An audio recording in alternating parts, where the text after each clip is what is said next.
શું તમારું IVF fail થયું છે?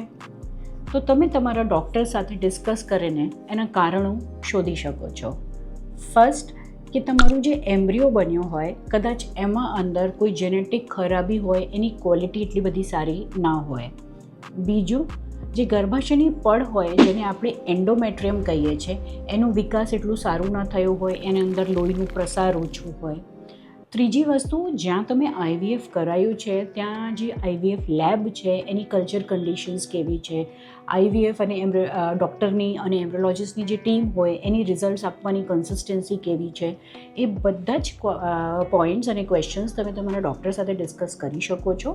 એના ફર્ધર સાયકલમાં એનું નિદાન લાવી શકો છો કે એમ્બ્રિયોની ક્વોલિટી ઇમ્પ્રૂવ કરવી છે તો સ્ટિમ્યુલેશનમાં કંઈ ચેન્જ કરવું છે, પછી કદાચ ગર્ભાશયમાં અંદર જોવા માટે એક હિસ્ટ્રોસ્કોપીની તપાસ કહેવાય જેનાથી એન્ડોમેટ્રિયમ ઇમ્પ્રૂવ થતી હોય એ કરવાની જરૂરત હોય.